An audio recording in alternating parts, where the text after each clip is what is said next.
This verse keeps coming to my heart, John 13:7. Jesus says, "You do not realize now what I am doing, but later you will understand." I know so often it just gets, the walk gets tough and we want to veer off in our hearts or with distractions. And many do, because the Lord doesn't give us the entire picture. He wants us to trust him that what he's doing is important, and we may not understand that now, but we will later. And the end is written. We know what's coming by the Bible. Not every little bit, but a pretty good framework. As I've often said, everything is cyclical. The things that happen, especially in the pattern of the world, it's cyclical. So there will be a rebirthed Roman Empire. The Roman Empire is, the first is where Jesus was born during that time.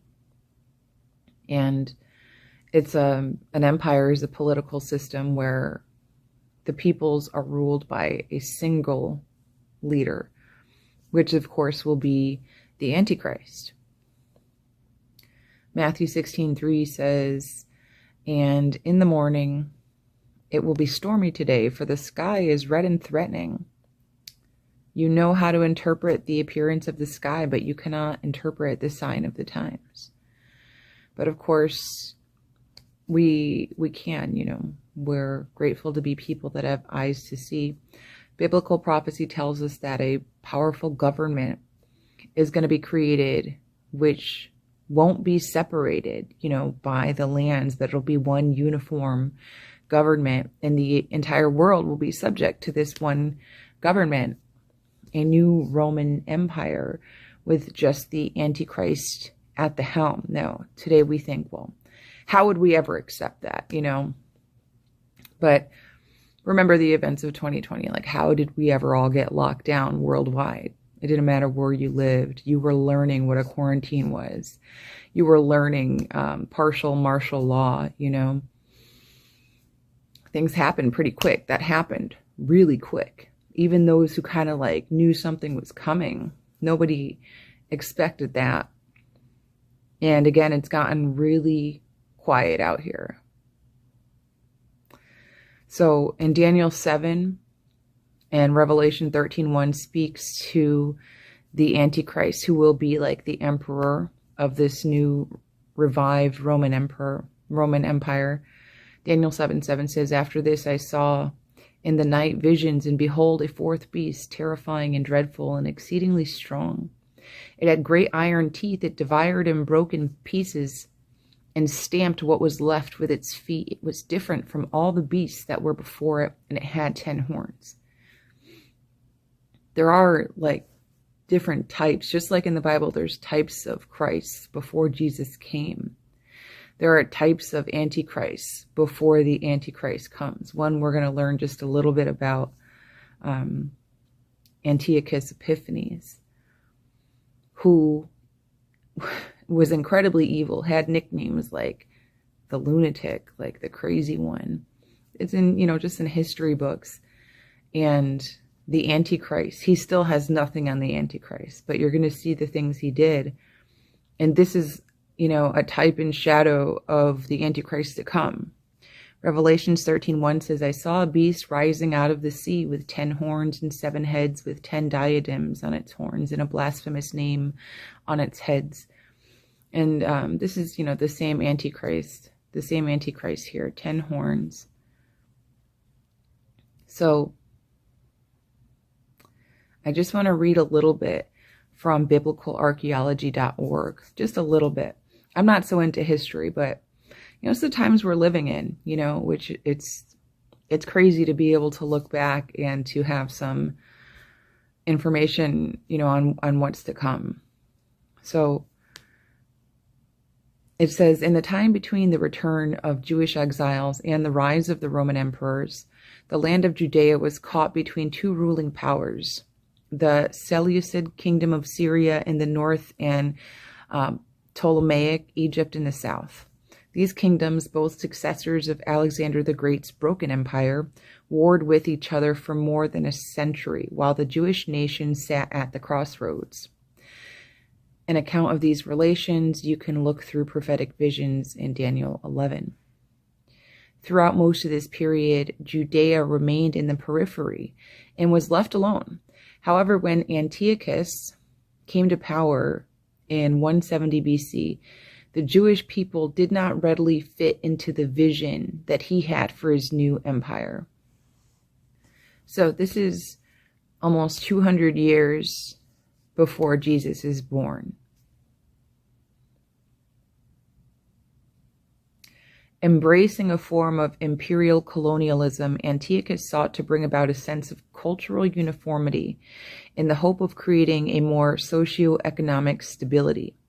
Again, this is a foreshadowing of the beast system that's going to be put into place. All the leaders, all the people that are going to put into place, they're going to be saying all the same things. You know, we're doing this to create more socioeconomic stability. We're doing this for more cultural uniformity, right? This is the counterfeit Christianity, one world religion, one world leader, one world government. And it's going to be coexist, cultural uniformity, coexist all together now at the expense of biblical truth. So this included embracing the Hellenistic way of life and the worship of Greek pantheon, especially Zeus.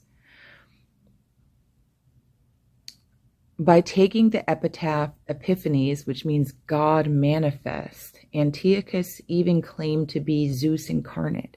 So just like the Antichrist will claim halfway into the tribulation to be God himself, so did this foreshadowing of the Antichrist, who was a type of an Antichrist. He's only mentioned once in the Bible, and it's not even really by name. And then this guy, he's often known as the forgotten villain of the Bible. He's in the books of Maccabees, which aren't in the Bible, but he's in, many history books, and he was a type of Antichrist. Of others, there have been people have said that Nero was another type of Antichrist. Hitler. I'm missing one. So he claims to be Zeus incarnate, right? Zeus was one of their gods. He claims to be this God incarnate. And which is interesting because the Romans were pagans, right? So he claimed to be a false God incarnate, which speaks to the new religion that's coming, which I've spoken a lot about, and I'll continue, this counterfeit Christianity, because they're not going to be worshiping false gods. The Antichrist is going to claim not to be a Zeus incarnate, but to be the God of Jacob incarnate, like the God incarnate. So there will be a false Christianity in place. I mean, it would be too easy to have them, up there worshiping random gods. And we're like, well, obviously you're, demonic. But then how many are going to believe that he's actually the real God incarnate, because he's going to be doing all these signs and wonders? So many will actually believe that he is God, especially those that don't believe that Jesus was and is Messiah. They're going to believe that the Antichrist is Messiah. So Antiochus took control of the situation by slaying many innocents and brutally enforcing his cultural and religious policies on the population. A time of great tribulation occurred as traditional practices such as circumcision were outlawed, sacred scriptures were burned, and violators were brutally punished even unto death. We know all this is coming. The great persecution of the saints, the abomination of desolation, the idol, whether the Antichrist himself or whether he erects a statue of himself, all of this is going to come to pass and has come to pass. We have seen, the world has seen small scale representations over and over and over and over and over until these end times. I don't know why it's like that. I wouldn't claim, I don't have that great of an understanding of, I'm not God, but I know what I see, and you don't need to be a history buff or a Bible buff even to know that these things have come to pass over and again. So again, we have a time where someone is going to claim to be God, and we have a time of great tribulation. We have this one who claims to be God persecuting those who violators to his system, violators. So that would be us, that would be believers. So having already laid siege to the Temple Mount and destroying many of its fortifications, Antiochus built a new fortress known as the Acra, which means the citadel, to consolidate his power over Jerusalem and strengthen his political agents. As a culmination, he proceeded to profane the temple of God by erecting idols within it, and even going so far as to sacrifice pigs upon the altar, presumably to Zeus. This is all, again, this is the abomination of desolation. This is a foreshadowing of all these things that will come to pass. Once again, these just great blasphemies. So another, part of the Roman Empire, other than the, the tyranny of it, is bread and circus, which is what we're experiencing now. I mean, bread and circus is and was a type of entertainment offered as a way to pacify the discontent of the people and to divert their attention away from why they were discontent, The enemy blinds the minds of unbelievers, not just with depression or anxiety, but with things, with money, with whatever. Bread and circus is a political strategy. It's a mechanism of influential power over the peoples. And it's designed specifically to keep people happy without addressing their needs, without solving their problems. Basically give the people whatever fills their bellies and distracts their minds. And it's manipulative. However, you can't distract a people that refuse to be distracted. And that's really where we are at this point, where we see that many people are allowing themselves to be led astray, allowing themselves to be distracted. And that's why it's like this right now. It's like, it's so important. It is so important that you put yourself, like, don't exalt yourself. Don't exalt what's in your heart. There's a way that seems right to a man, but it's not. That's what we think we're right about so many things. And we think that the way we are doing things is right when it's not, which is, we need to admit and confess that we don't know best for us, that we don't want to be our own gods. And we submit at the feet of the Lord.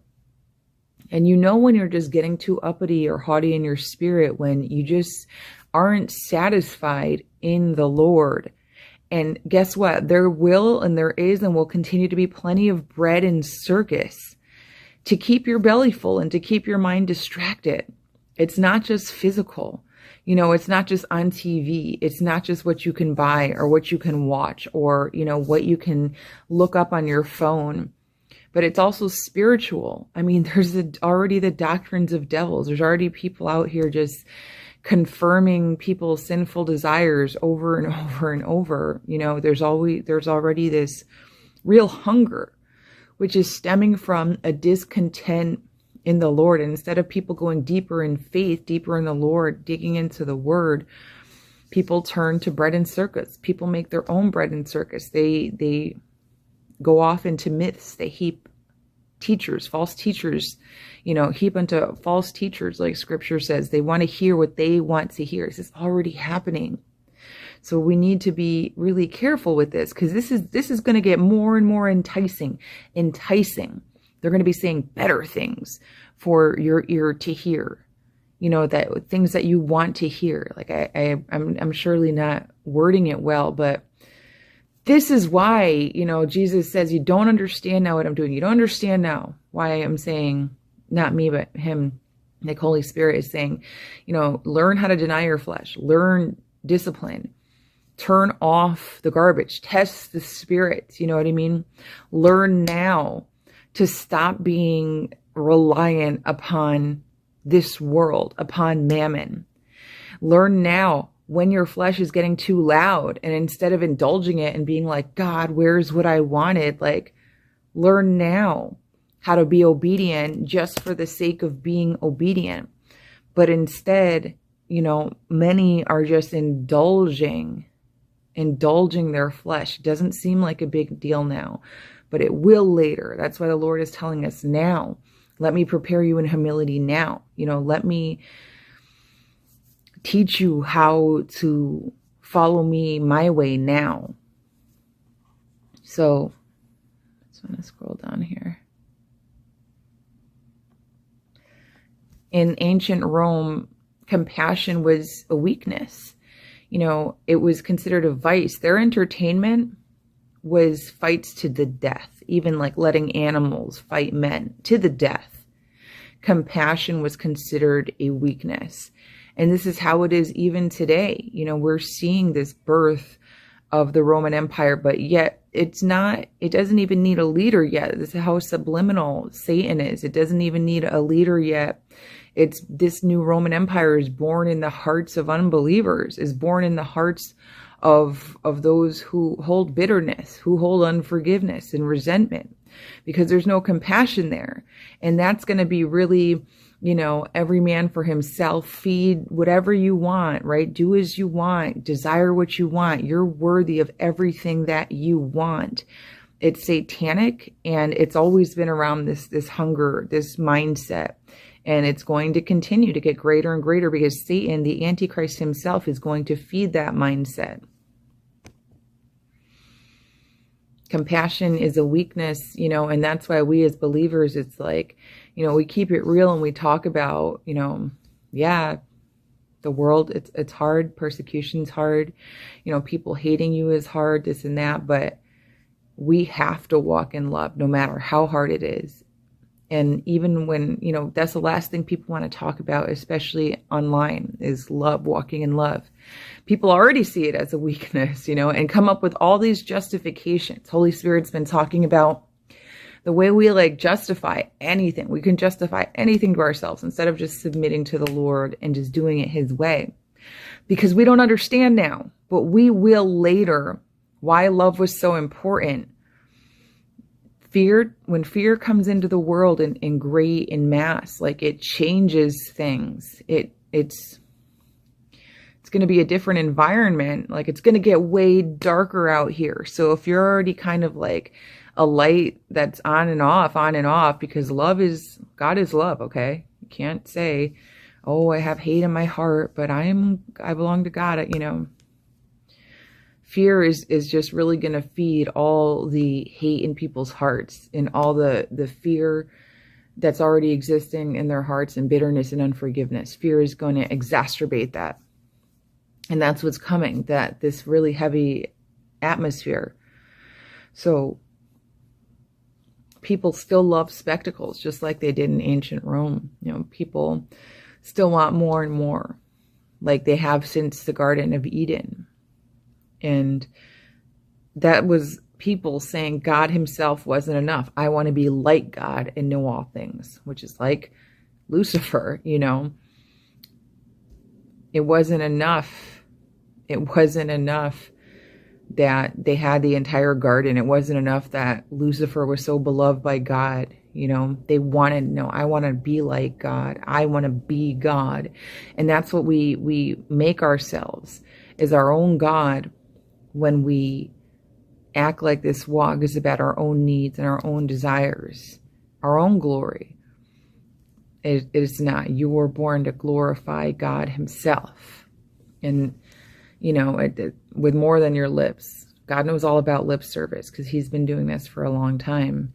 You know, so mostly we end up just like lying to ourselves and having this counterfeit faith, which is, I'm going to just have to keep saying it, you know, counterfeit Christianity is just going to be more and more prevalent because it too is birthed in the hearts of people. Counterfeit Christianity is not being forced upon anyone. It's people allowing themselves to be led astray in their hearts under the guise of following Jesus Christ.